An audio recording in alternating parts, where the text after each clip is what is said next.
So guys, I'm tired of reloading, so I made a build to make sure I never have to do it again. My new hunter build, Sealed Ahamkara Grasps of infinite reloads.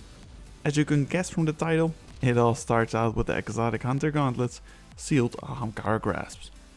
These bad boys will reload the weapon you are holding with any melee damage you do. So basically, this gives you a better version of the perk Grave Robber on all of your weapons. Especially if you combine this with the Hunter Stasis subclass, Revenant, since that has 2 melee charges intrinsically, meaning you can reload any weapon you want by just throwing one of your shurikens at the enemies. But this is not the only reason why I run this subclass. It's because of the great aspects and fragments you can run with it. For the aspects, you want to run Shadow Dive and Grim Harvest. Shadow Dive for obvious reasons and Grim Harvest so that we have our shuriken as much as possible. The fragments I run are Whisper of Fractures. Your melee energy recharges faster when you are near 2 or more combatants. Whisper of Hedrons. Gain a bonus to weapon damage after freezing a target with stasis.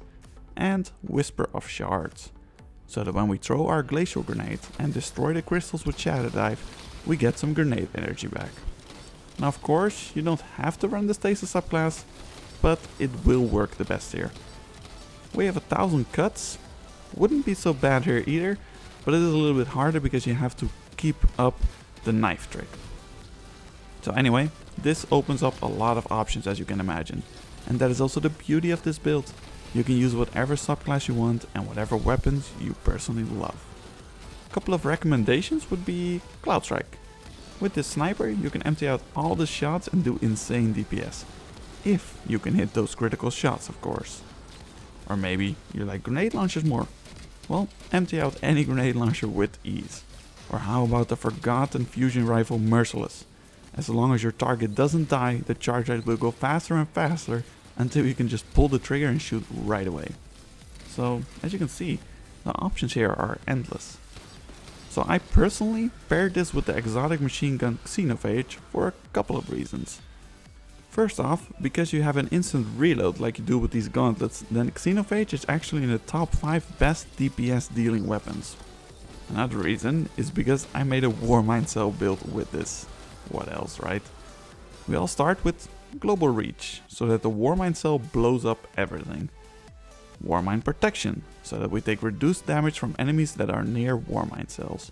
Plus, it makes it a bit easier to spot that there is a Warmind Cell near them, ready to be blown up. And then Rage of the Warmind for extra solar damage.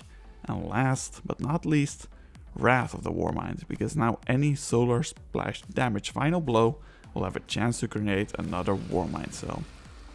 But for the Guardians out there that don't have the Warmind Cell mod, don't fear, you can still run this with just Global Reach and be just fine. Just make sure you run these weapons I'm about to mention. Any 7 Seraph weapon, because these will be able to make Warmind Cells from just getting kills.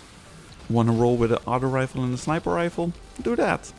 Personally, I went with a 7 Seraph hand cannon and a shotgun with trench barrel. Now, all my weapons will create Warmind Cells with ease, and because of the gauntlets and the melee charges I never have to reload. Just melee an enemy close to you, activating trench barrel, and unload 3 shots dealing massive damage. That's also why Whisper of Hedrons is perfect here. Because you can just throw that glacial grenade on a boss or on your target, then shoot the crystals with Xenophage, and you get that 25% damage boost for 10 seconds. This also works for the shotgun, so you can deal some very nice damage with that too. And because we will be in close quarters so much, I do recommend running 2 times melee damage resistance on your chest piece, so that you get a 40% damage in reduction from enemies that are in melee range. And there you go, that's your full build for today. It's quick, it's easy, and everybody can run it. If this video helped you out in any way, then help me out by leaving a like on the video. And if you want to see more content from me, then subscribe for more awesome builds just like this one. And I will see you on the next video.